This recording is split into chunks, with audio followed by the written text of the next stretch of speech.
So it's waiting for all of our speakers who looks like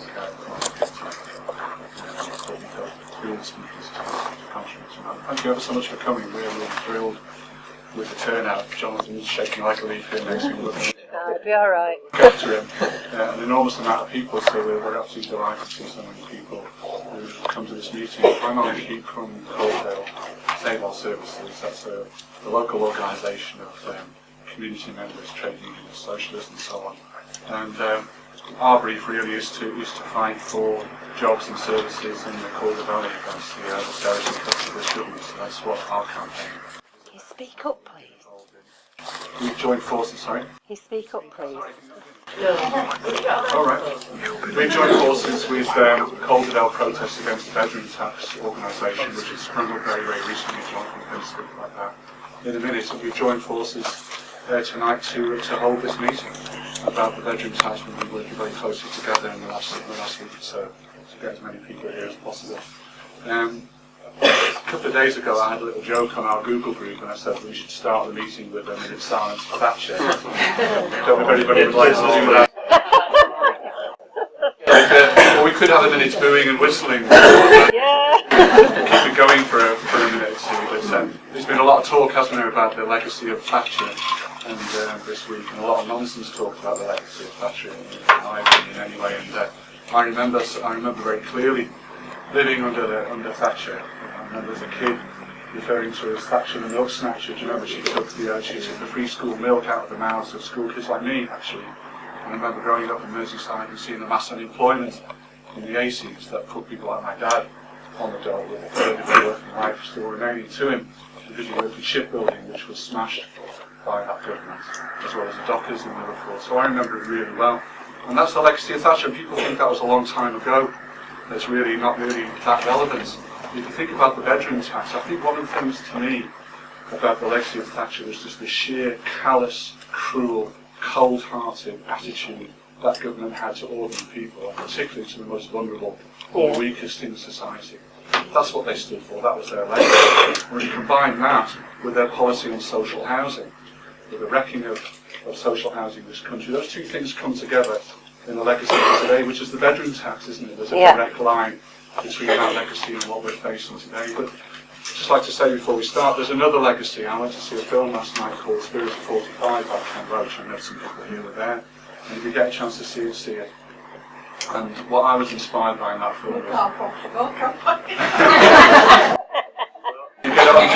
I'm going to picture the one on the Tuesday morning. Excellent. There was a lot of people speaking in that film of Thatcher's generation, people of her age, and what inspired me about what they said was that their legacy, and I think our legacy, I think what's brought us maybe here tonight, was a different kind of set of values, really.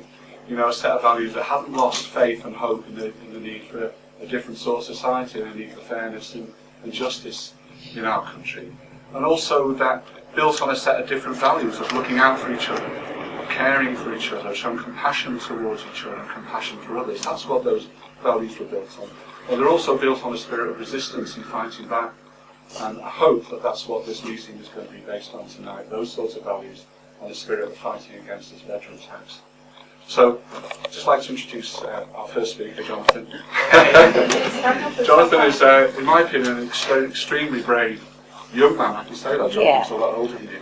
Extremely brave young man. He's one of those people that's actually just got off his arse and actually done something and made a difference as an individual. He stood up and said enough is enough, and we started the campaign in Halifax against the bedroom tax, which is no mean achievement.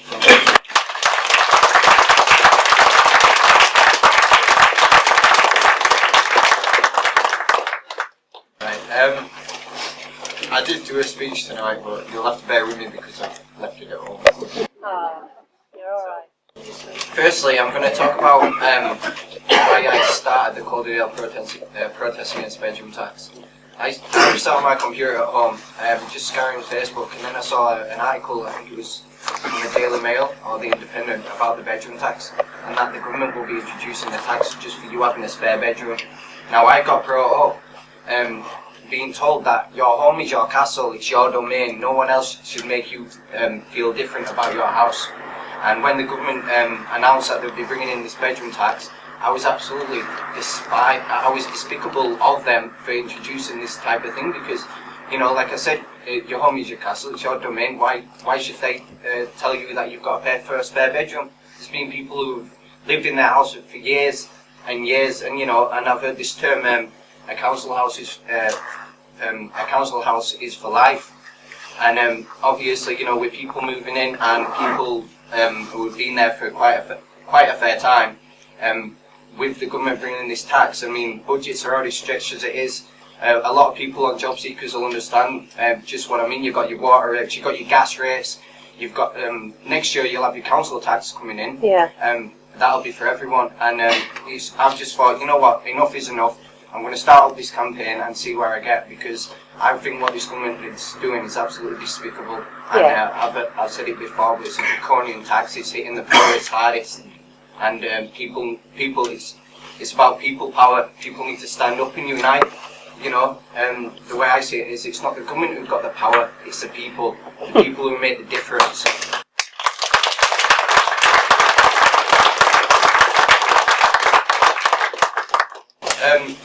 I just want to talk about isolation as well.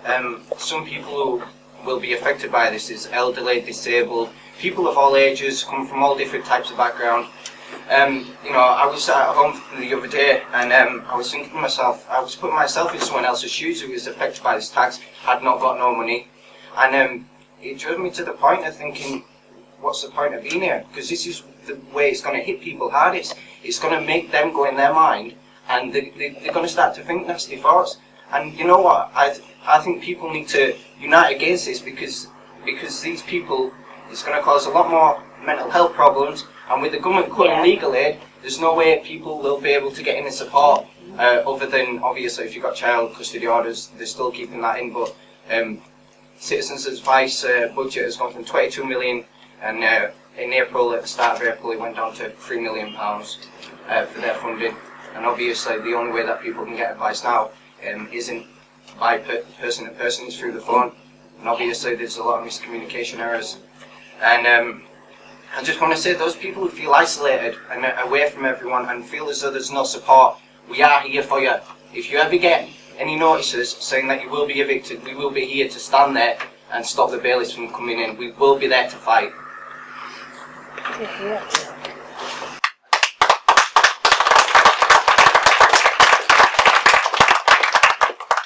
I just want to say, at our last protest at Pennine Housing, we handed in a letter stating basically that we're asking for no evictions with Pennine Housing and the Together Housing Group as a whole.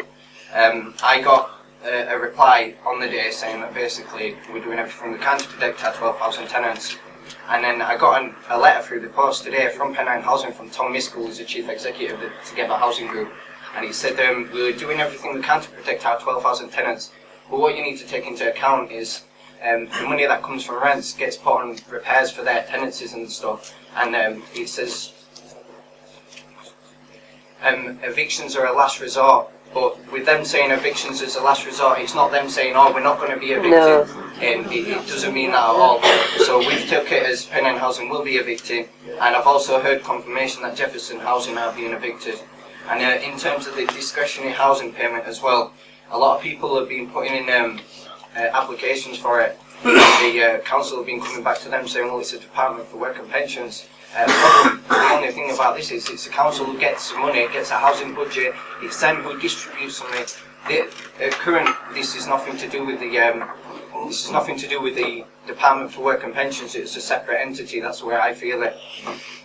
I just want to say that our next meeting is on April 23rd at 6 PM at the Last Drop Pub, just up near Georgia Square. Everyone's invited to that from this meeting. You know, Alan's already said it was a good turnout. You know, this is a much better turnout than what I was expecting. So I thank you all for coming today and taking the effort to come here and to hopefully voice your opinions on this. Thank you.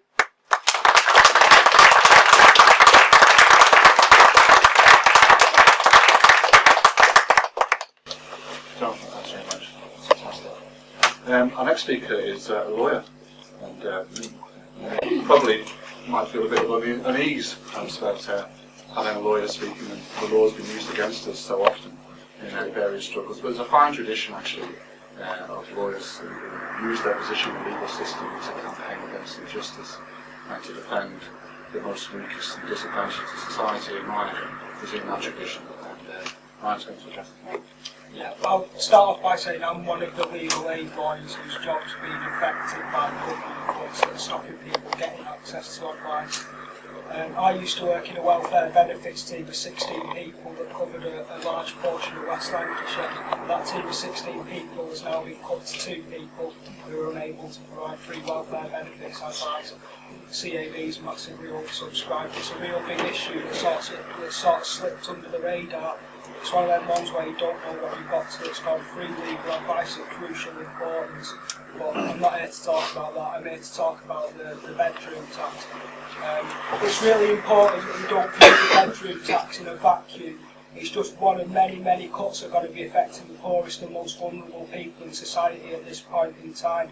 We've got massive changes to the benefit system coming up with universal credit, and massive cuts to local infrastructure that the poor and vulnerable use overwhelmingly, and also obviously the cuts to free legal advice. In terms of universal credit, that's going to be introduced from the 1st of October over a period of 3 years.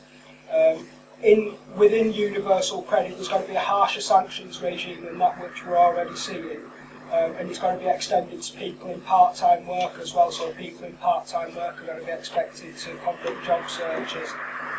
Claims must be made online. We seem to think that everybody has a computer. We haven't taken into account the fact that libraries are shutting here, there and everywhere. People just simply don't have access to the resources to make these claims. And again, if they want assistance making the claims, the sort that I used to provide, that's gone because the government's cut the funding for that. And another one of the big problems with universal credit that's going to particularly feed in with the bedroom tax is the fact that the payments are going to move from being made fortnightly to benefit claimants to monthly payments. And they're going to stop making the payments to landlords on behalf of claimants. The claimants are going to be responsible for managing their whole entirety of their finances. Now you can see how this is particularly going to impact people with mental health problems, people with learning disabilities, and the particularly vulnerable. They're going to have to go through a massive change where they spent their life budgeting on a fortnightly basis and not having to worry about making sure that the rent's paid. They're going to have to start budgeting on a monthly basis. There was a trial of it in Torfan in Wales, and rent arrears increased by 7 times. It's a 7 times increase in the amount of rent arrears. It's absolutely scandalous. But they're still going to push it through despite the fact that the pilot was a massive failure. There's also big worries about the ability of the Department of Work and Pensions to actually administrate this new system. So obviously we're all aware of the problems with new IT systems within the government, so we've got a big new IT system coming in. But at the same time, within the Department of Work and Pensions, as with all parts of the public sector, there's going to be massive job cuts. That creates more pressure on the staff.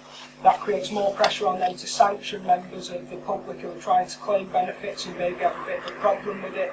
And the people, again, overwhelmingly, who get sanctioned are those who are young, those who are vulnerable, and those who don't understand the system. It's not going to affect those people who were all told to play in the system. They know it inside out better than the Department of Work and Pensions. It's going to affect those who really need it, and that's the big scandal at the heart of all these benefit reforms, because it's not targeting the problem, it's targeting the people who need it, the government's hoping that they don't have a voice and that they're not going to speak out. It's going to be coming in, that has come in, is the change to council tax.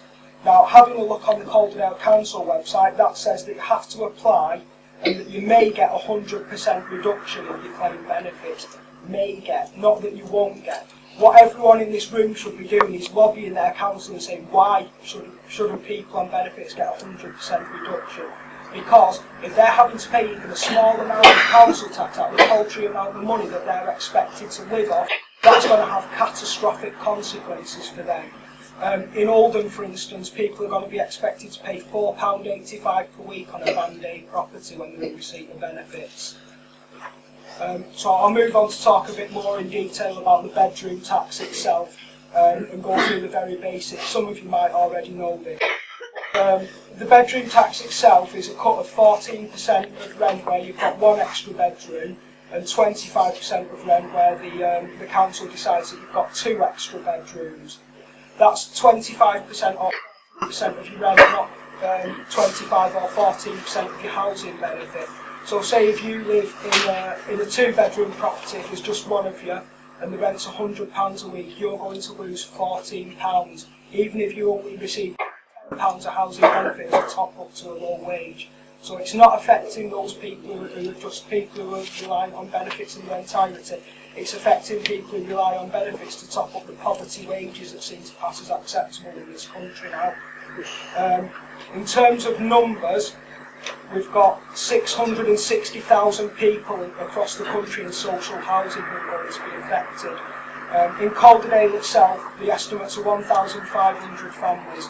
Across the Pennines in Greater Manchester, it's 50,000 households that are going to be affected by this. Out of the households affected, 66% of those households have a disabled family member living in them. 66%. Unreal. Another thing to say about the bedroom tax as well is that it was initially brought in the private sector in 2008 by the Labour government, and now the Tory government's extended it to social housing. The reason why it's a particular problem in social housing, because in local housing there was a market and there wasn't, people could move around to different properties. In social housing there's such a high demand for the properties that people will have no option. They will be forced to move out of those properties and into the privately rented sector. What that means is that the councils are actually going to end up paying more money because private sector rents are higher than social sector rents. So there's no economic justification for it either. And it's another way that this government is putting public money that we want spent on benefits and social welfare into the hands of privateering landlords who have made plenty enough money. It's going to apply obviously to those who are in and out of work, and you might not know this, but the majority of recipients of housing benefit are actually in work. You can't work your way out of it. A government minister said if you've got the bedroom tax applied to you, you should do 3 hours of extra work. So he's working on the basis that you can just go to your boss and get 3 hours extra work. I don't know anyone who can go to the boss and say, please give me 3 extra hours work. Who can do that?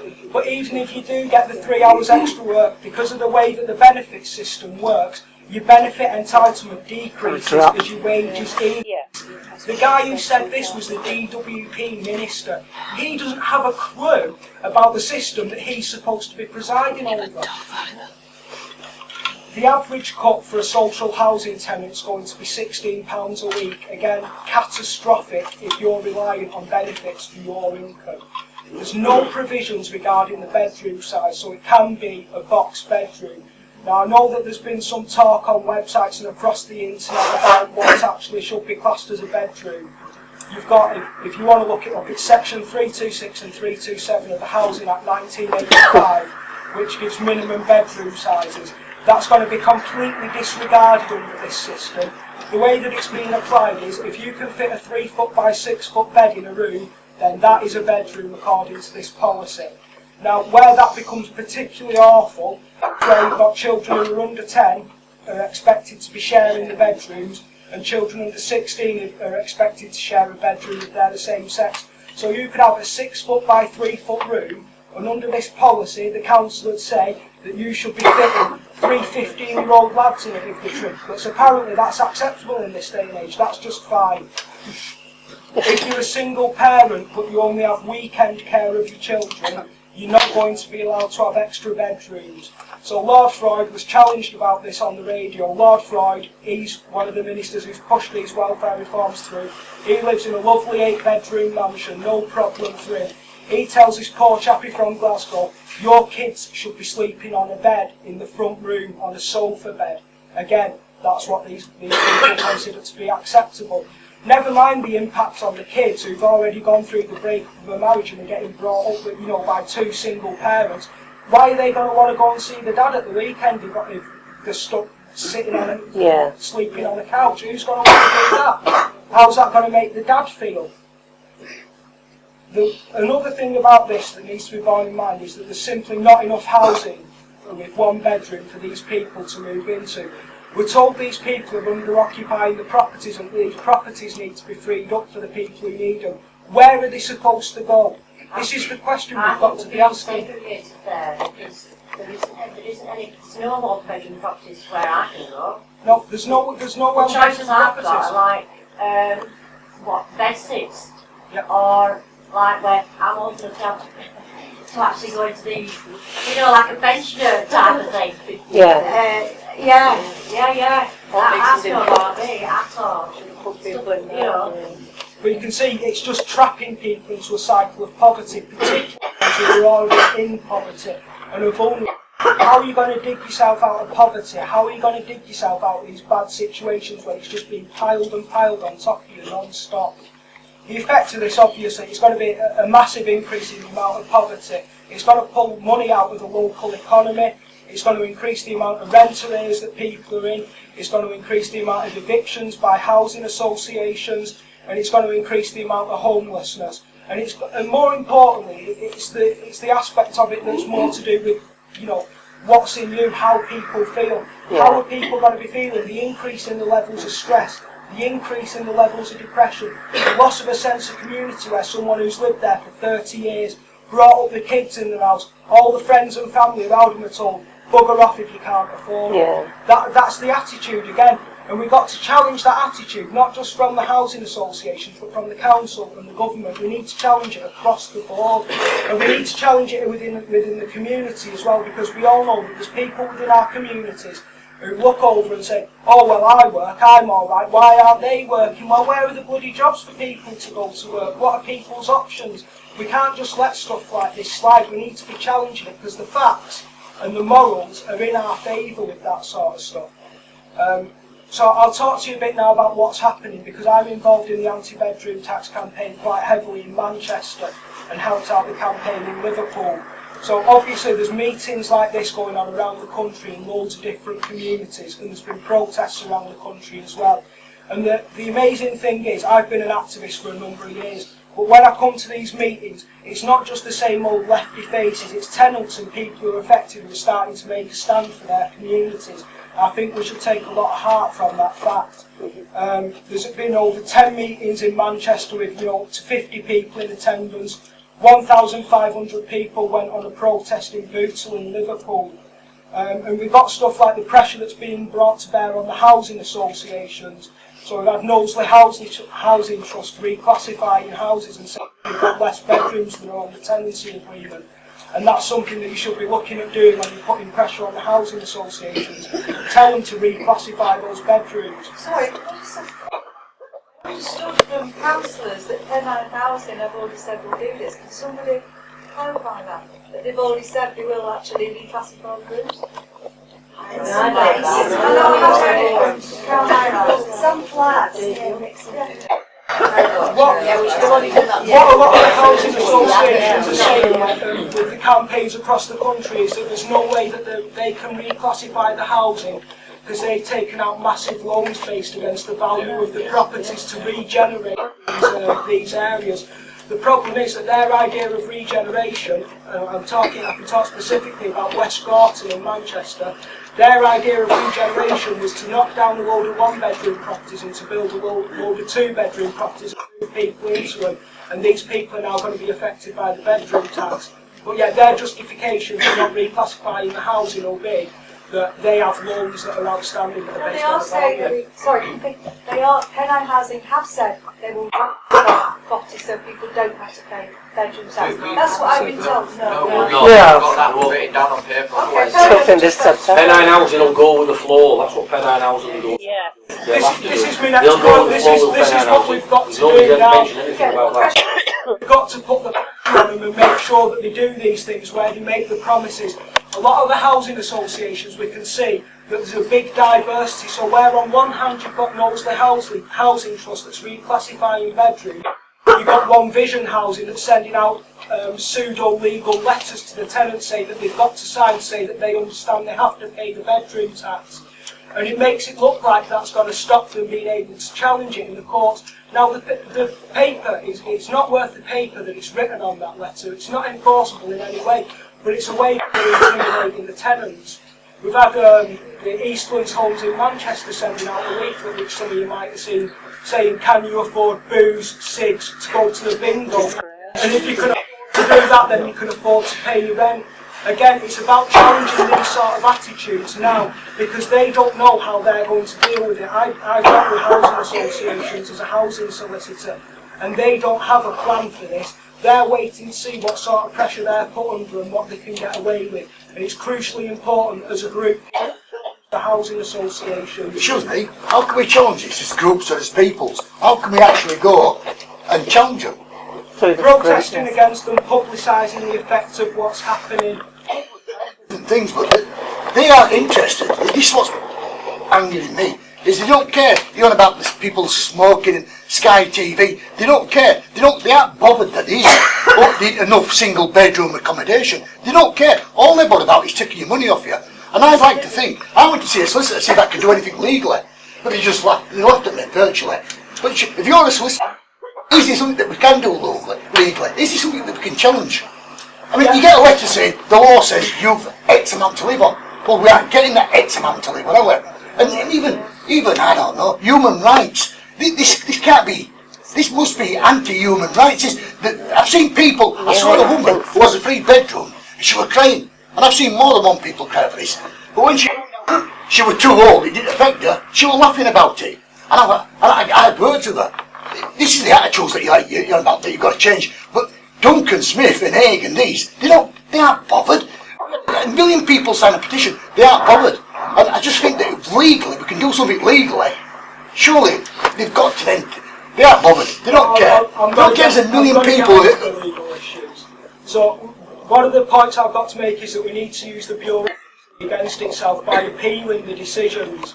Now, the decision letters have been coming out since the 1st of April. If you got one before the 1st of April, that's actually illegal, and you should be telling the council to reissue the letter. If you appeal this decision and say that they've not conducted a proper assessment, then and you take that to a tribunal, then that's going to cost the council £1,500 a pop. Is that before 1st of April? Yeah, well, but if everyone was, everyone go do it. Everyone do it. That's what we need. Exactly. You need to use the bureaucracy against itself. The potential challenges on human rights grounds are really specific, and because they've cut the advice for welfare benefits, which is where we'd have gone to the tribunals on people's behalf, people unfortunately are going to have to do it for themselves.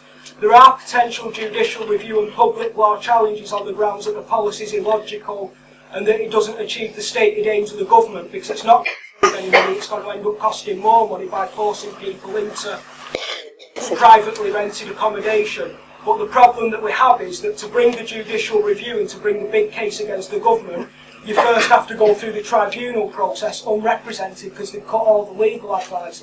They're capable of joined up thinking when it's going to affect people, that's for sure. It is against the human rights. It's inhuman and degrading treatment. And all we have to do is set a precedent. Only one case has to get through. But again, what I'd have to say is, it's really easy to make the point and say that it's against human rights, but it's in another element entirely to actually run that case. Because you've got to remember that the government's not done this, they've not just gone bang gaze a policy, even though it might seem like it. They've concocted a whole raft of justifications for it that all have to be battered down. The one where it's actually likely to be a win for people is where it's applied to disabled people, because it's clearly against the public sector equality duty to apply this to disabled people, because over 66% of the people affected are disabled. They've already climbed down when it comes to disabled children, and the next step, as these cases that have been brought go through the courts, are that they'll have to stop applying it to disabled adults as well. But the problem that we've had with challenging those sort of policies in social welfare have been the retroactive legislation, like we've seen with the workfare cases.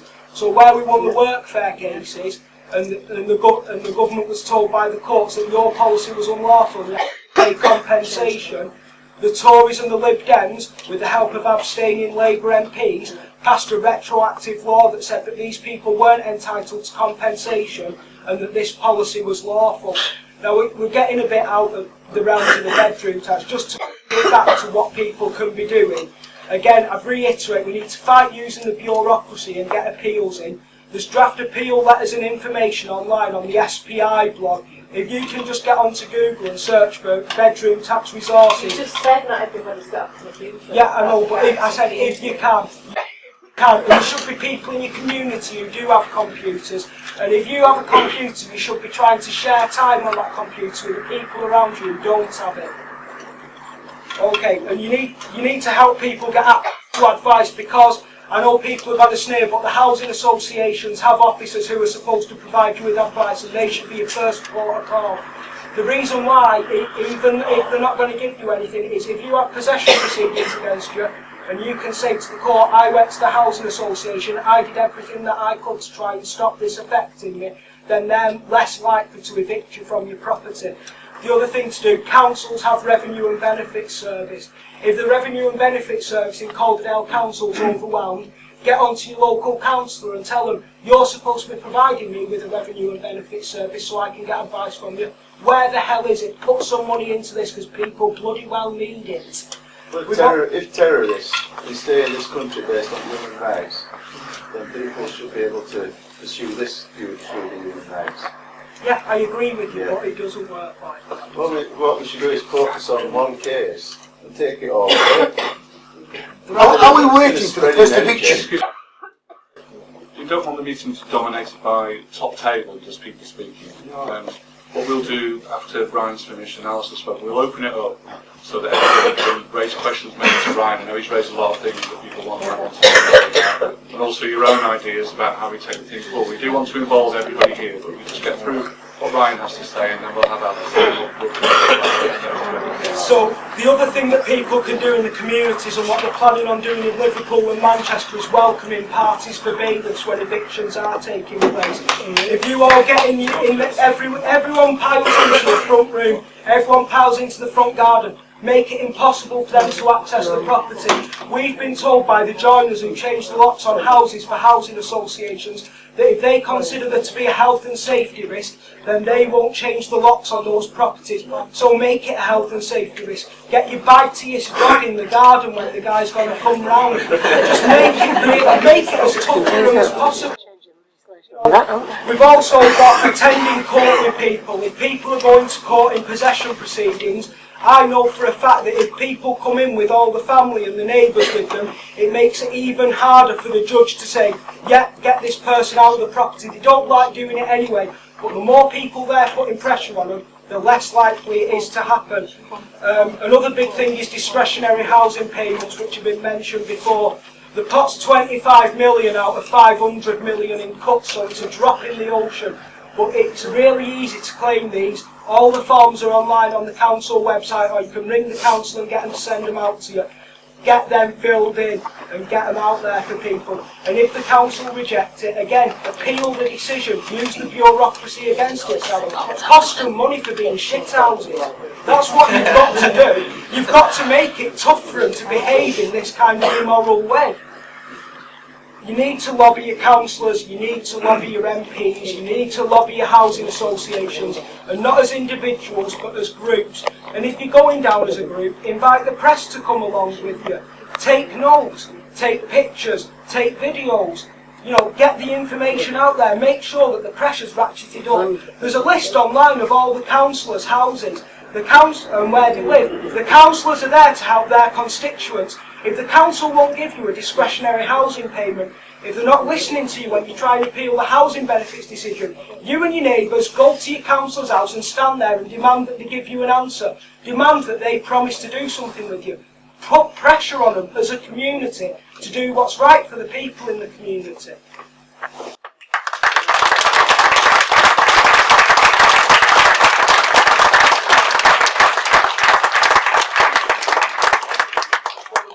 To serve the people. That's what we should be doing. It's quite possibly the best legal advice I've ever heard. We've just got one more speaker who's promised to be very, very quick. And then we're going to open it up to a full discussion, but we want to involve everybody with questions, contributions, ideas on how we take it forward. That's it. And I'll ask you if you didn't really need an introduction, so you're not going to wait for one, are you? It's our Anne Lady, by the way. Just very quickly, 2 points before I go on to say what I think we should do. And I think that was excellent from Ryan. I think some of the fact that, you know, suggestions he made were excellent. First of all, I think that this is a deliberate strategy. They've spent years planning this. It's coming along with what's happening to the NHS, the legal things been mentioned already. I mean, it is about the deserving and the undeserving. And they've been very clever. People are turning against neighbours. They really are, and they've been sowing this discontent about benefit scroungers and what have you. They get one family, and the Philpott case, that disgusting comparison with other people on welfare. But it really struck a chord with a lot of people. A lot of people fall for that kind of rubbish. They really do. It's like they pit one race against another race, or they pit men against women, or you shouldn't like gay people. And they've been very clever how they've set up this massive attack on the welfare state, and it is a massive attack. It's coming at us from all sides, because the NHS, I know Pete's been this afternoon to the new, they've given it away, they've given it to doctors, basically, the NHS, and he's been this afternoon. So you've got now in welfare the deserving and the undeserving, and you all fight each other. And you're going to have the same with health care. It's going to be the deserving sick and the undeserving sick. Oh, he smoked. Oh, she drank, or she's got too fat, and they don't get treatment. And you can see it building up now in scurrilous papers like the Mail. So I just wanted to get that off my chest because I feel really bad about that. And the other thing I feel bad about is when they talk about hard-working taxpayers. Well, we all pay bloody tax when we pay VAT. So if you're on benefits or you're on low income, you're paying tax. So I wish you'd all shout out loud. I'm paying tax, you know. I am a taxpayer. And that Taxpayers Alliance, if I had a grip and I was near them, I would sling it at them. Have you ever seen them going after bankers or going after people who dodge their taxes?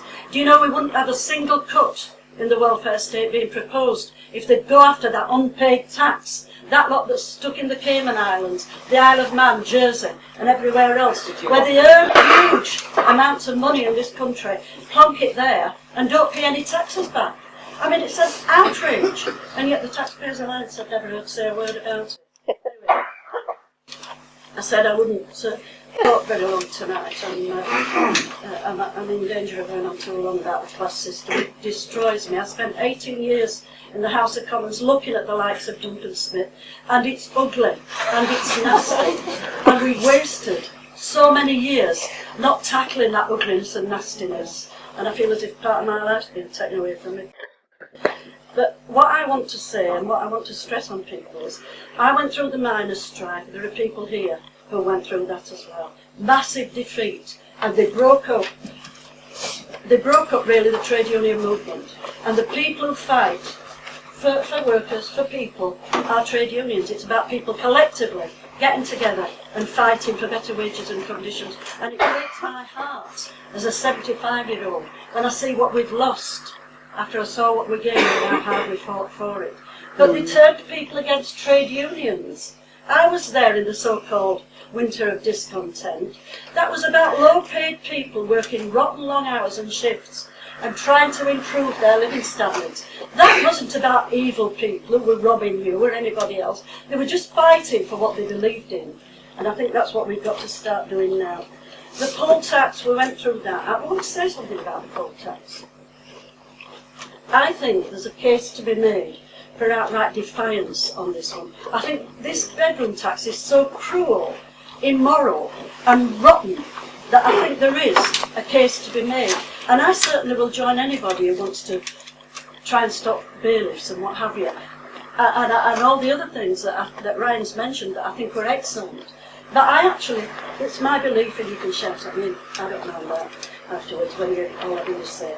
I think there's got to be a can't pay, won't pay. Yeah. I don't think there's any question about it. I think you're in the same position as you were with the poll tax, because they'll come after you for something else. They really don't care about you. They want this desperately unequal society. They want that few rich owning everything, and you scrabbling about and begging for jobs and begging for work. And you know, they've been very successful this last 2 or 3 years. I'm amazed at how they've got away with it. Well, they've been building it up for a long time. So, I just want to finish on this. You mentioned the law somebody's mentioned the law. They can change the law. They changed it last week, as Ryan said. Change the poll tax. I'm ashamed that the Labour sat on their hands and advised their MPs not to vote. I just can't, but anyway, 44 of them did, and your MP in this town did. And I'm really pleased that 44 did, but that's not good enough. It really, you can't rely on the law. They can go and pass another law in Parliament. They used to bring us in the middle of the night to pass one, or bring in a regulation that they sneaked through, that you didn't realise until the day after it had gone through, on something called what was it? A special committee. So I don't think you can rely on the law, and I think that's a very good idea about human rights and one test case. But do you know what? They'll go back and they'll change it in Parliament and they'll ignore it if it goes to Europe, because they really don't care about it. So I think you've got to have this. Yeah, you have to do everything. That's a good one to go for. Go for it all. I'm not dismissing any of it. I'm just adding to it and saying you should have a can't pay, won't pay. You really should. It worked with the poll tax. I don't care what anybody says. We got rid of the poll tax. And it was about that kind of resistance. I went to court in Brighouse. I would not pay my poll tax. I didn't want to go to prison. All right, maybe I'm a coward. Some friends of mine did. Terry did, the Liverpool MP, he went. I didn't go to prison, but I did go to court. I got a lot of publicity for it. I got shouted down by my own side, and it nearly cost me the seat in 1992. But I think you've got to be prepared occasionally to disobey the law. Because the law's rotten if it's not for you and it's not in your interest. So I'll finish on that, and I'll be right interested to hear what everybody else has to say.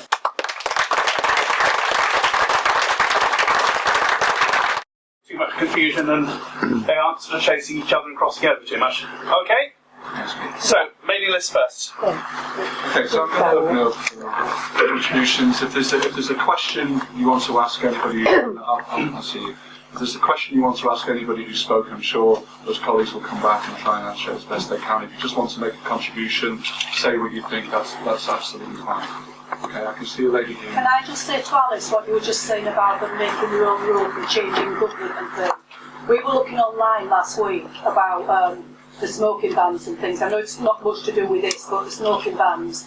And we found out that they can smoke in the House of Commons, can't they? Yeah. They've made themselves exempt. No. It says online that they've made themselves exempt. No, there's one room there, the smoking room. It's only a few months since I was down there. That's always been there, the smoking room. You're not supposed to smoke Otherwise, in you have any to go room, out onto the balcony. You can't smoke anywhere apart from And is it right that MPs get £100 a week for food? more or less, Is that right? Yeah. Well, we're allowed, me and my husband, £114 a week to live off. Out of that, they wanted to take £25 a week we have to pay bedroom tax. Yet they're getting £100 a week on top of the wages for food. That's absolutely crazy. That's peanuts to that. I couldn't believe it. I read that. They can get up to that. If the house is sitting for 4 days, they get an allowance if it's sitting at night after 7 o'clock, so they can get a meal. So how can they set the amount that a couple have to live off for a week to pay all the bills and the food to £114 and then want £25 off us as well? It's just ridiculous. They got £3,000 to turn up yesterday. Exactly, but you got £3,000 each for turning up. It's crazy. You have to cut that. And it's costing 10 million, so... Okay, I've got I can very well a number of people who indicated they want to speak. I'm going to try and keep it in turn so that everybody who says they want to speak gets a fair hearing. So if you do want to speak, just give me a nod or raise your hand or something. I'll bring you in turn. Colleague at the back here. Yeah, when I came here tonight, I had to think about what you usually do when you go to meetings and think about the phone and switching off the make it silent, you know. But I wondered whether I should do it tonight because it's got Ding Dong the Witch is Dead on it. Now, it's not just to make a cheap political point that, or even to be disrespectful about the dead in general or anything like that. But what I feel we're in the middle of at the moment is like a dead, you know, it's not just Thatcher. Well, Thatcher's dead, but her whole ideas is what we're living in at the moment. And the consequences of the divide and rule, the privatisations, the endless privations and poverty that drive people against each other. That's what we're living in today. So, you know, I have no problem with saying that I'm pleased that Thatcher's dead, but what is most important is that the ideas which were emanating from her, not just her, are now more more vociferous than they were then. It's like the ideas are dead. We've seen privatisation go to end, but that's still their own main idea. And it's the same for the Labour Party. They still think privatisation is some way of going, and that's the way of doing it, instead of some collective thing. I think the most important point, though, tonight is, don't think that people sat at the table and round with clipboards are some ministry of solving problems. Because at the end of the day, with any successful campaign against this sort of attack, it's always been a collective, broad number of people, not specific people. Yeah. So make sure, because I like the ideas of getting in the way of bailiffs. It's what they're doing in Spain. It's what they're doing around the world. We have that sort of thing. Now's the time, because Ding Dong the Witch is Dead is now #1 in the charts. It's the spirit of this age. And we've got to leave us contact names so we can get back to each other, so that we can do this campaign. Support each other. Affect me, but I'm still coming. Anyone, you know what I mean? My name's there. Great. And support any workers' strikes. I've accepted. The number of people who said they'll speak, so I'm trying to take them in order. I've got a colleague here, colleague over there, colleague here. Mine's a quick question. I've heard that you've only got 30 days to appeal, is that right? Yeah, that's correct, yeah. So from the date that you get the benefit decision letter, yeah, it changes your benefit entitlement. So if some people have already got those letters, we've got to get that information out really fast, that they've only got 30 days to appeal. I've already got a precedent appeal letter from the Senate, that's the mailing list that goes round, and I'm ready to go.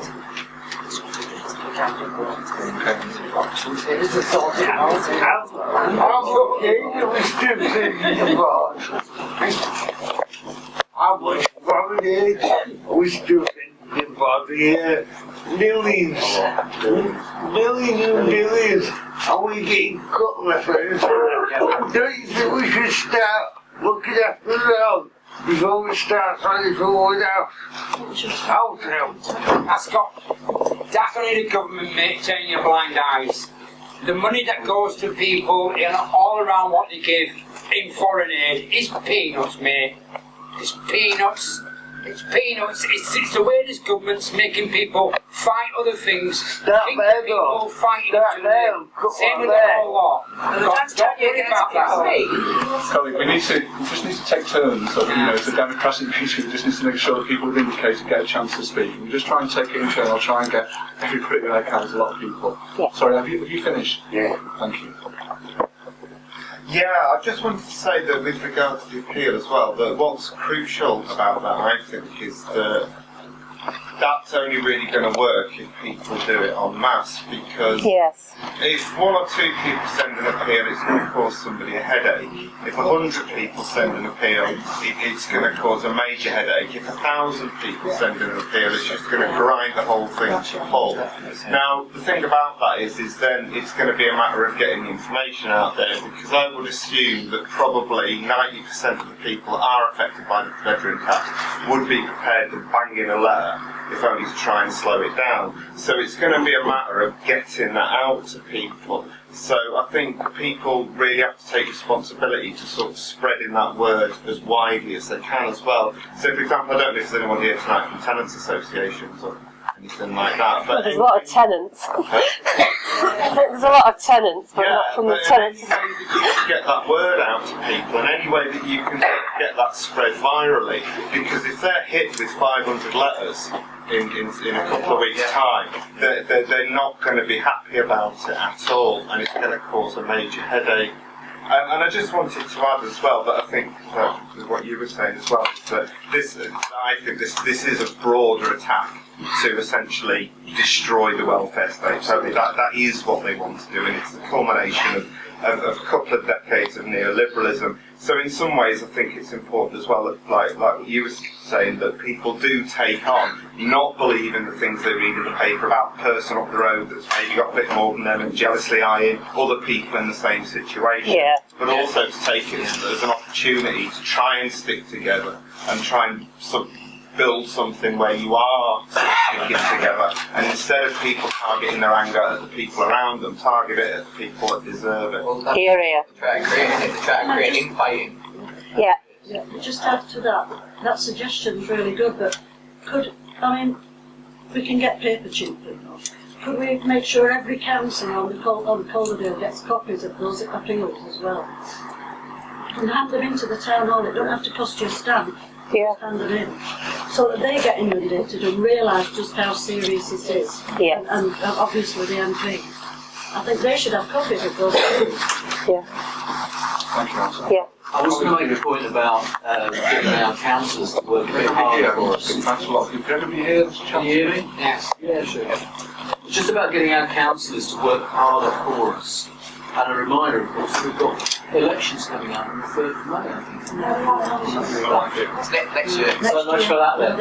Everywhere else has said that, we're a year off. Oh, is it? Right. Okay. They can still work harder for us when we go. Yeah. Next couple of months or not. But there's something about voter apathy as well. A lot of people just don't vote. They don't think it changes anything. Sometimes it doesn't, but there are times when it will. I can feel that next time is going to be one of those times.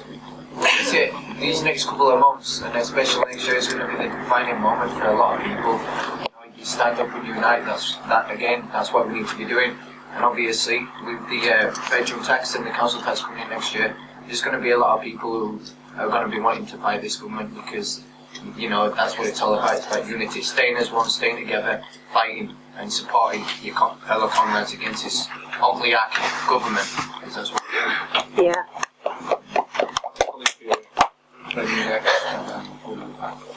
I just have a question about people with dementia. I've worked for 15 years, and research shows that people who are in the early stages can prolong their memory for a long time in familiar surroundings and doing the same routines. Now, I've heard somewhere, but I don't know where, there's some reassurance that people with dementia would not be moved out of the houses they lived in for a long time. Can anyone on the panel or in Honda room reassure me that that might be the case? No. I've heard no such thing at all. I think there's potential challenges to it, and like I said, I think that the judicial review that's going through the courts in relation to disabled adults is going to have an effect on the policy. But again, it's a dementia as actually disabled under the Equality Act, it'll be classed as a disability. They're not bothered, they're going to walk over everybody. Yeah. What they're going to do, they're going to walk over everybody, they're not discriminating against nobody. Well, I could do a concentration campaign, and at the moment it's now massive open concentration. Right. On the dementia question, obviously, with it being an issue that mainly affects older people, this is an issue that will mainly affect younger people with dementia. But and that's something that's got to be challenged, obviously. But what I was thinking about is who generates the statements that say you're only entitled to so much housing benefit? Who is it that prints out the eviction notices? Who is it that makes phone calls to the bailiffs? It's the people who work in housing associations. I think that this campaign's got to make some very firm links with the trade unions that work in housing in the council to try and get some alliances there of a very powerful group of workers there that so far haven't been discussed. I mean, it's almost as if like the whole effect of playing off the people who aren't in work and the people who are in work against one another. Well, actually, it's by uniting that we can actually work together and overcome that. There's not many people now work in local governments, and I don't think there's anybody who can say from hand on heart that they're more than 6 months away from their last paycheck. You know what I mean? I was reading only today that the entirety of welfare reform is going to take more than 500 quid on average off every working age adult in Calderdale. Can you imagine what a massive impact that is going to have on the local economy, right? Yeah. So whether you work in the private sector, whether you work in the public sector, right? The issues are up front. Austerity is bad for your employment, right? Let's get united and get working together so that people can actually join forces together, for Christ's sake, and overcome these things. We need to raise money in this campaign as well, because a lot of people don't have access to the internet, right? Yeah. So we do need those standard letters that people can easily fill in. We're not just talking about lack of not ability to get to the internet. We're talking about the things that vulnerable groups encounter, such as people who've got learning difficulties, can't easily construct the letter of that type. People need support. So we need to make an example of that and start getting busy on the weekend. Okay? I'm up for it if anybody else is. There's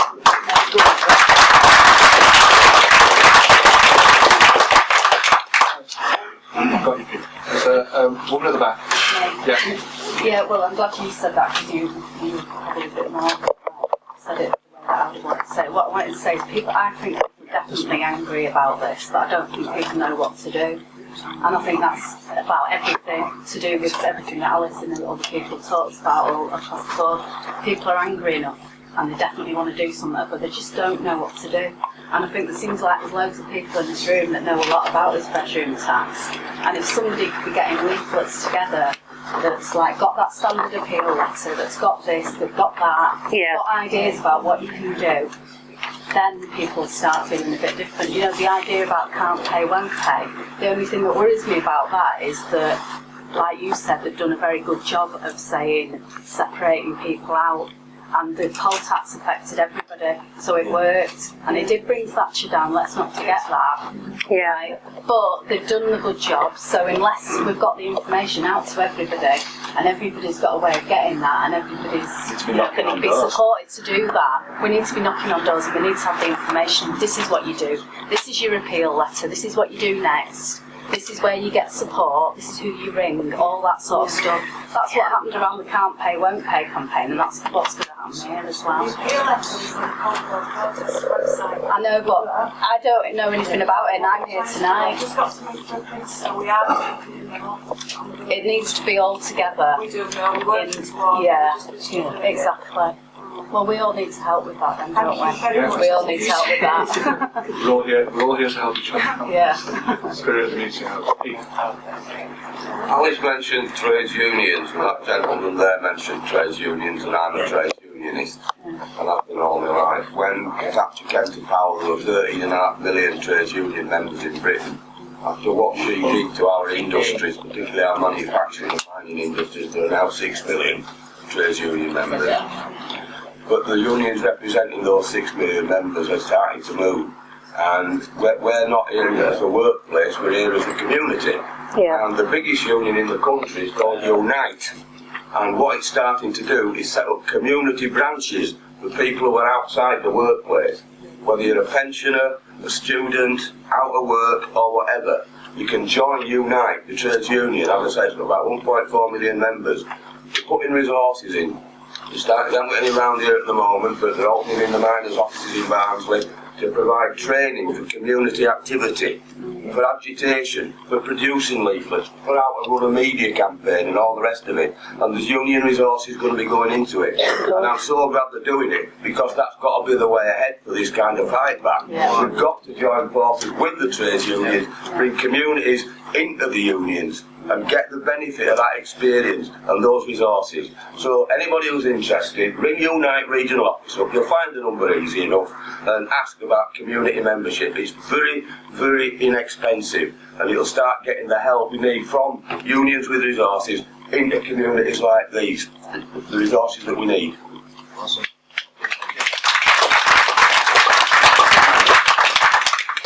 Yeah, it was just a point of clarification. Are you asking me to? Yes. Yeah, just point of clarification, really, because I think Ryan and maybe Jonathan know how well we are linked in locally with. Is there a national organisation against the bedroom tax?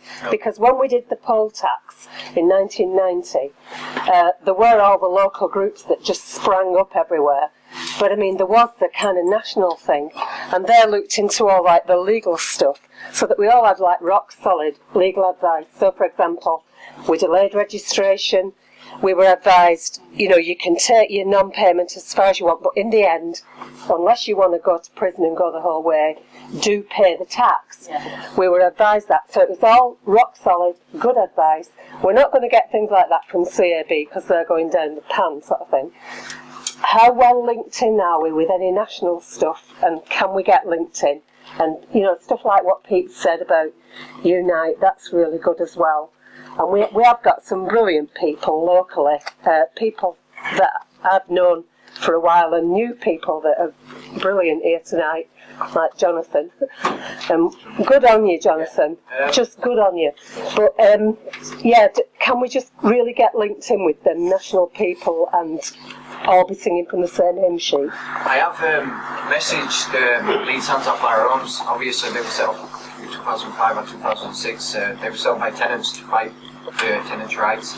And I have messaged them, but I haven't got any reply. And I did put on their Facebook posts, we need support. Is there any advice? Because obviously you're a much bigger organisation than we are at the moment. And I haven't got anything back off that, but the things that we are looking to do in the future, obviously, rock solid facts is a must. And we're just hoping to try and get in touch with a few people who can help give us that advice, and then we could post that to our website, and it's rock solid advice. You see, at the moment there's a lot of misinformation going around Facebook, a lot of posts that obviously aren't true and that clearly haven't been researched. So obviously, we need to build up a knowledge base on proper facts. Can I just say as well, I think the can't pay, won't pay, I think that's good. Or even can pay, won't pay, people who can afford, but just think it's wrong. But the important thing is that if we did that, we'd need to put money in some kind of a place where it was safe, so that people hadn't spent it by the time it did come due for paying, if I'm explaining myself right. Ryan, do you know what I mean?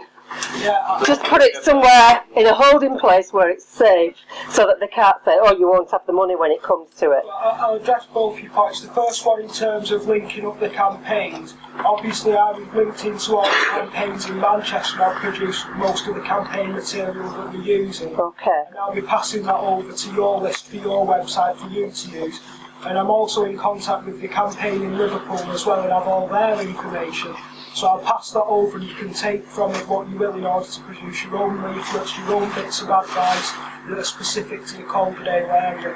And maybe a national campaign will spring up, maybe it won't, but it's about the quality of advice that you've got in your area and spreading it around to another area. If you set up shop down in Todmorden and someone wants to set up a group there, then you send them your information. It doesn't particularly need a national organisation to guide it. You can do it for yourselves. No, not particularly. Across the board. As long as we're all going off the right facts and advice. In terms of the can't pay, won't pay, I'm one of the people who can't bring myself to say that, because I've seen the effect that evictions have on people. I've been in court with people who are getting evicted. I'm not going to be affected by the bedroom tax. I'm an owner-occupier. I could never say to someone, run the risk of eviction. No, I wouldn't say that either. But the idea of getting the money put to one side would be good if people had the money to put to one side. But when people at the moment on benefits are in a position where they're choosing between heating or electric, they haven't got the money to pay it regardless. There's going to be plenty enough people who are going to be facing eviction without saying can't pay, won't pay. And it's about standing with those people who are actually going to be hit by it genuinely. If we had 2,000 people around now who were all interested in stopping it happening, then you could say, can't, for my money, you could say, can't pay, won't pay, we'll stop every bloody eviction that we try and do. But I think given the numbers of people that there are, we need to concentrate on the people who are going to be actually hit by it, and who through no choice of their own are actually going to get turfed out of the properties. They're the people we need to concentrate on providing support to. Thanks very much. Yes. First of all, just a couple of things. First, I would like to bring greetings and support to this meeting from Calderdale Trades Council. Secondly, there is a petition that is being launched tonight, and I'll send that round in a moment. Shall I just read out the petition first? Right. No evictions in Calderdale axes the bedroom tax. The bedroom tax will affect over 1,500 families in Calderdale occupying social housing. Because they have a spare bedroom, they will either have to accept a savage cut in their housing benefit or face the prospect of having to move from their homes.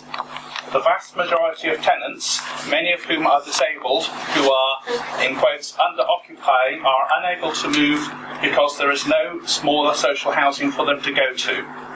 Benefit cuts will push them over the edge financially towards arrears and eviction.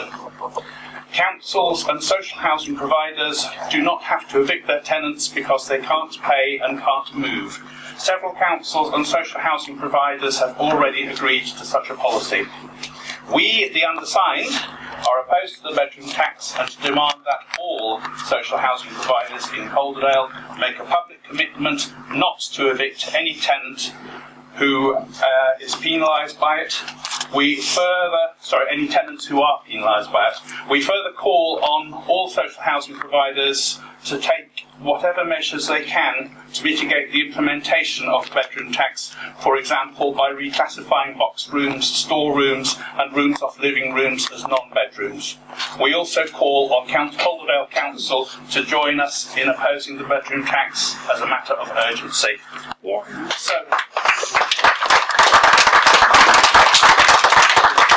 again, printed on both sides of the page, and there are spare copies for you to take away and get other people to fill in, so whoever like to be next to that. Already signed it. Ask Susan if John MacDonald, the MP, to chairs the trade union group. Are they saying to and the other thing was, I've heard today that Lambeth Council have sent a letter out to their people who are caught in this trap, giving them advice on how to take in a lodger. I think that's something we should dismiss immediately. That's an outrageous suggestion. But Lambeth Council have done that. I'm getting a copy in the post downstairs. I've got a colleague over here who's been waiting on to speak. I'm going to take a couple more after that if people want to speak. No one's indicating at the moment, so I've got you. I've got you already. Okay. I've got a lot more now. It's an unjust tax, and I don't think people seem to realise how bad this is going to affect a lot of people. You know, I mean, the trouble is what we do here is we say a lot of things, but we don't do anything. I mean, people are sitting back here and just letting this roll along here, but I don't think they seem to realise what's going to happen. You know, not for your own sanity and stuff as well. You know, for everything all round, it's not good. This should be opposed. Everybody should be on the bandwagon here, and even if it doesn't affect me, but I'm still here because I think about people. Do you understand what I mean? And it has to be sorted out. And this gentleman's giving all this advice here. He knows his stuff. He knows what he's talking about. You know, I mean, but you need to tell your friends and everybody else. Everybody else has to come on board on this. The problem is, you drop a pebble in water, it's a little ripple. You throw a rock in there, and a wave makes. It makes these people think they make their own devices up and everything else, but at the end of the day, you know, people power is the best power going. People have to be together, and they've got to get it together in this, because they'll walk all over you if you don't. People have got to stand up to it and get themselves sorted out with this, you know. Everybody's got to stick together. Yeah.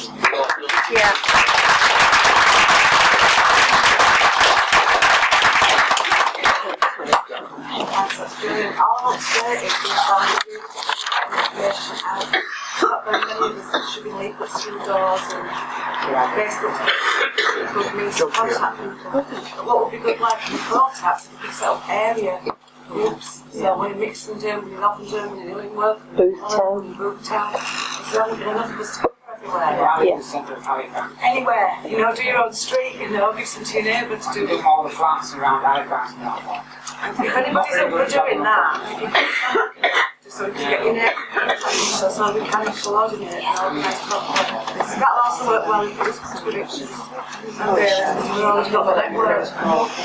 Great, thanks very much. That's it, really. You have us. Right, okay, love, yeah, take care. Yeah, that's right, yeah. How are you doing? You alright? Yeah. That's to me. Right, nice to meet you.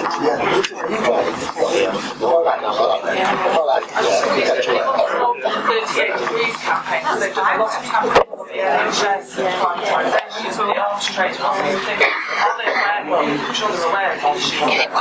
Maybe we should contact them. I mean, I'm in contact with them every day, so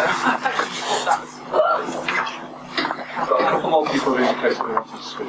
Champions, you mentioned quite I don't wait. Yeah, there is. I get a load of jackets and then We've got a website address, www.bedroompurpose.uk. If you go on there, all the pages through, but we have recently set up a proper page. So it's probably worthwhile putting in, just to search for Facebook, putting Calderdale Protest Against Bedroom Tax. But you can find all the information on there. You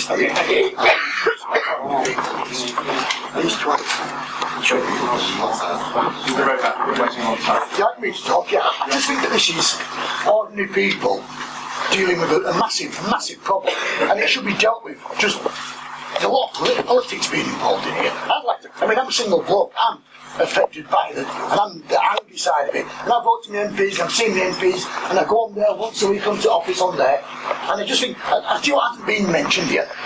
It's welfare, it's cleansing, it's welfare, cleansing. I wrote to my MPs, I wrote to several MPs saying, this is like Warsaw in 1940, and people just, and they may think you're crazy, but this is what it's like. This is welfare cleansing, and we really need, I really think we should do legally something about it. It's alright, everyone's talking nicely and all that. I'm angry, I'm fuming, I'm one who wants to get a pickaxe handle and tell people what to talk. I'll tell you what, I am up for it, seriously. That's what they want. And then they can call in the foreign troops. This is not political, but it's being turned political. I think they're a good idea.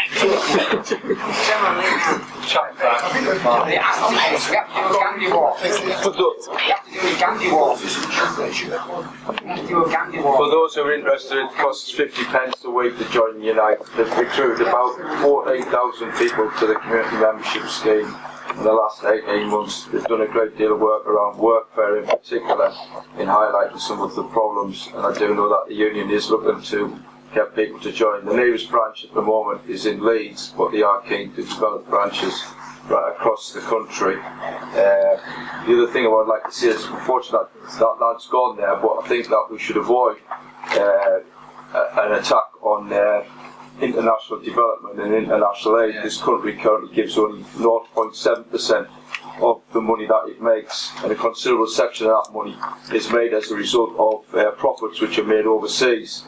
So I think that's a very small amount that goes back. Sadly, far too much of it goes back to the rich and ruling class in their own countries. The last point is that obviously during the poll tax movement, it did come down largely in the end to whether they were going to evict people, throw them out of their homes to a large extent, and it was necessary across the country to develop people who did know how to prevent the police getting into places and things like that. And we will need groups and organisations of people who can actually physically, to some extent, stand up to the police as well. It isn't just going to be a matter of people who are ill prepared in such a situation, and we do need to think about that in the long term, would be my particular view. And finally, I appreciate there's no national organisation, which to some extent in my view might be quite a good thing, because we did end up in the poll tax with the leadership of that denouncing people who did end up rioting in Trafalgar Square and saying that they would report them and get them sent to prison. So that's a position I'd like to avoid in the long run. Thanks very much. We've got a couple more people who indicate to speak. It's not too late if anybody else wants to speak. I do want everybody to be able to speak if they want to. I've got a couple more people, and I thought what I'd do is come back to our speakers and let them come back on questions, things that have been raised for a couple of minutes each. And then I've got just a few announcements. So if anybody else wants to speak while the next speaker is speaking, let me know, and I'll call you in. Otherwise I'll come back to our speakers in a couple of minutes. Okay, John. I'm sorry that guy's gone. What he said was right about comparisons. I'm not going to be affected directly by the bedroom tax. But I know if you get the bedroom tax, you get something else. So we just got to pull together. I hear you, sorry. I was saying that I'm not going to be directly affected by the bedroom tax, but I know if you get me in the bedroom tax, you'll get me in something else. So we have to pull together and work that way of tackling it. And the thing that sort of bothered me, Ryan mentioned the appeals, and that seems to be the first thing. I would like us to spend a bit of time talking about that, because it seemed like Ryan was saying the next month is the time when it's going to be sorted out. And I'm afraid like the next bedroom tax meeting is the 23rd of April. And I just think we should talk about how we're going to deal with that. And partly because we need to find out who really has been affected by it. If we can get appeal letters out to people and know who the people are, then we can support them. But if we don't actually connect with people, because we won't be able to work it out. So it seems like the starting point is the appeal. I know it's not bureaucracy and a piece of paper, but I think we need to get there. I would tie it in with what was said about the unions. In fact, it costs money to print letters, to get all letters out, but unions have money. And we should go to you, we should go to Unite, we should go to you and say, we want your money and resources to get this stuff on. That should be part of what we do. And tied in with that, we also look to Unison, saying what are you going to do to support workers and not trying this hard. Yeah, not just looking at the workers, but looking at you said about some people signing those bits of paper to the bailiffs.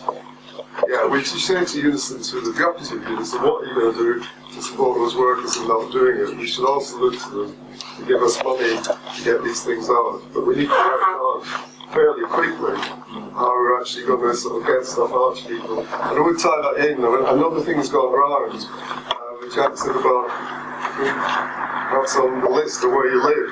Because I'm not sure if email addresses. From email addresses, I don't know where people are, but if we've got things like Simpson Open or whatever, we may be able to get groups out of the list, so that would be really useful. I've got two more people who said they want to speak. I can't see anybody else unless somebody's okay. We'll be the last one, is that right? Yeah, that's right. That's great. No, you have to wait for me. Sorry, that's out there. Okay, so. I was just going to say, I think it is really important. We will need some money, and if we are not being affected at the moment, we have to think about how we are going to support people. Because, yeah, I've got a job for the next 6 months, let's say. But I would like to look at what are we going to do about setting up a fund so we can support each other, actually. Because that is something, you know, if you're getting, say, an extra £14 a week, you aren't going to be able to contribute. But maybe we can look at trying to fund the appeal, trying to, I don't know, just sort of try and get a little bit of money sort of up and moving either towards the Unite, you know, setting up the Unite community group, or, you know, setting it up, constitute it, whatever, put the money somewhere in a credit union and leave it there so that we can help each other.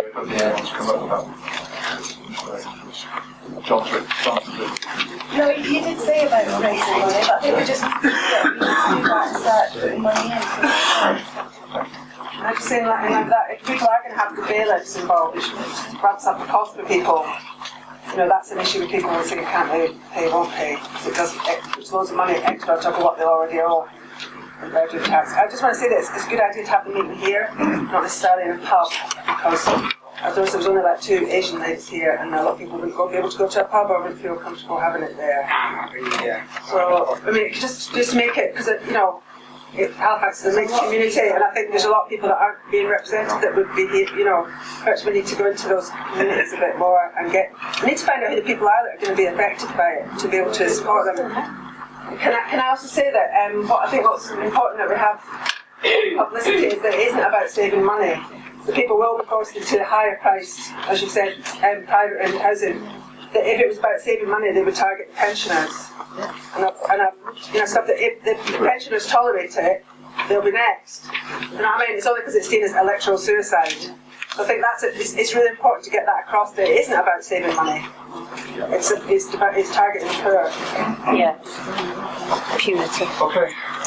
If you do go into higher priced private housing, then you'll be paying money anyway. That's apply to that. Now, I like the idea of occupying properties and making it very difficult for the bailiffs to get in there. But how does that affect, like, public order?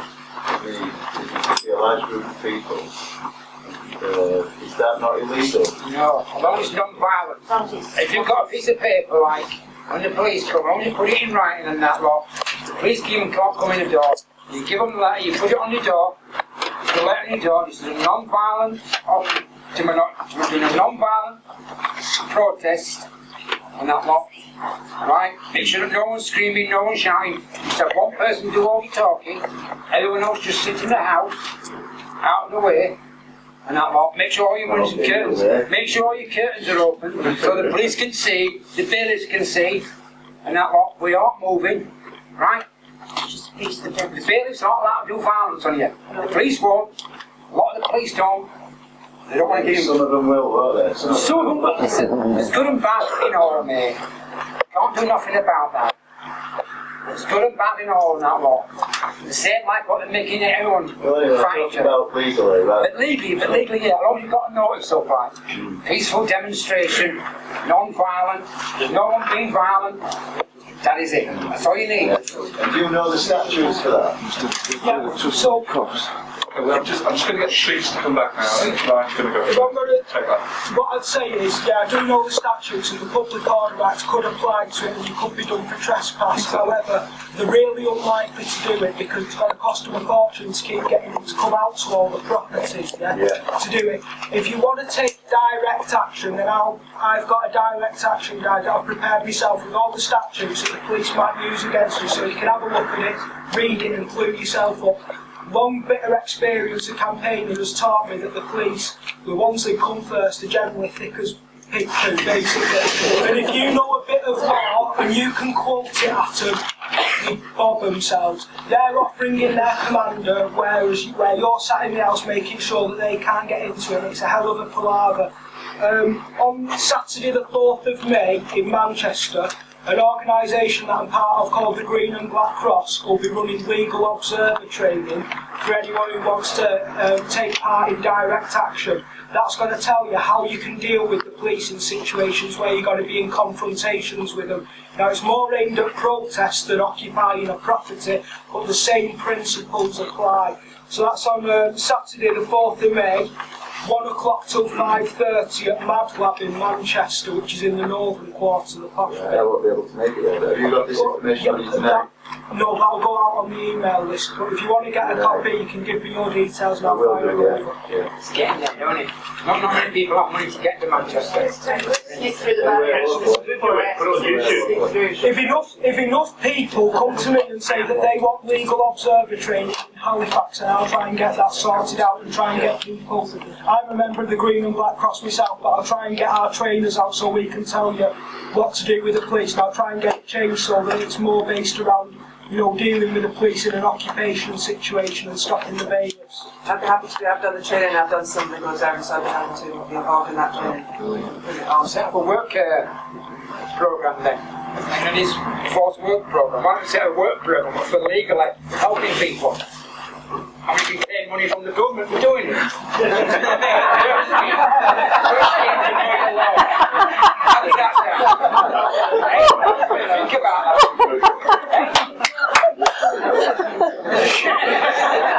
It's good, isn't it? Ideas come from it. Business about flooding the council with appeals. I think that's something you can do straight away. I don't know, how do we get hold of the 1,500 names of properties where they're going to be affected? I thought you came from the council. Yeah, I'd have thought so. Register from the register. Yeah. I could be wrong. They can't give that. We can nail a council, surely, and ask them to get it for us. No, you've tried.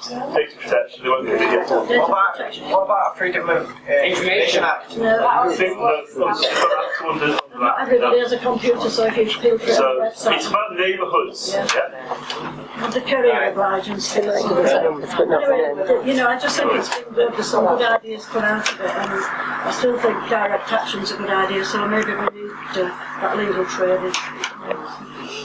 I'm just going to ask Jonathan to come back because last week I think that's right actually. Yeah.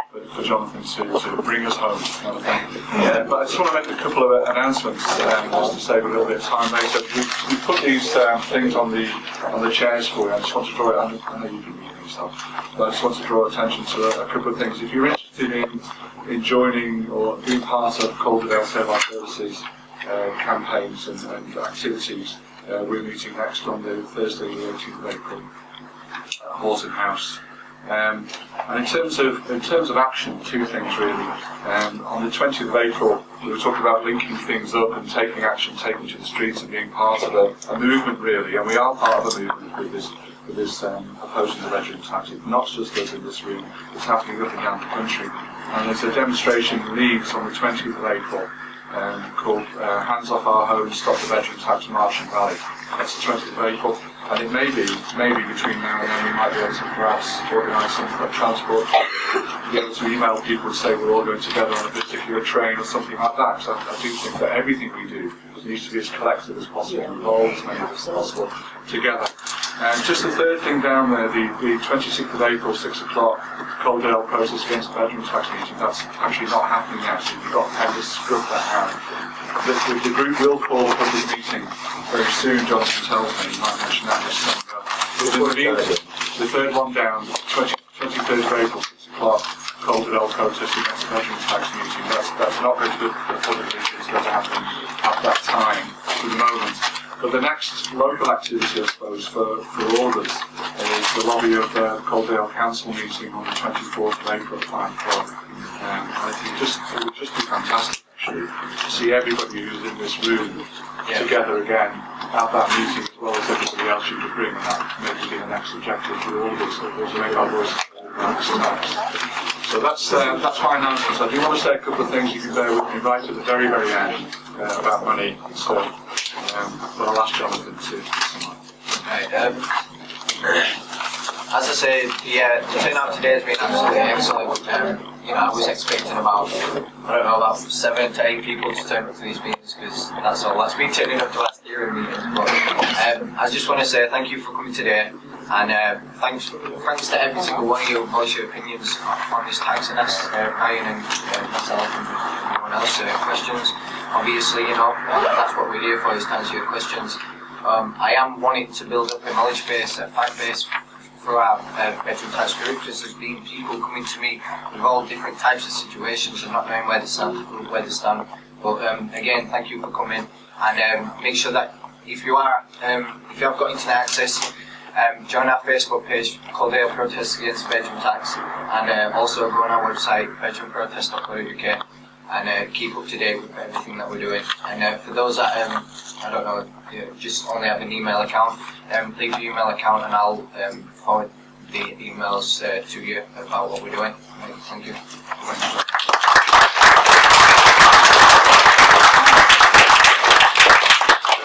Before I close the meeting, can I also particularly thank Ryan and Alice for coming, and their contribution has been really, really valuable. It's fantastic to get the support of people like Ryan and Alice in our campaign.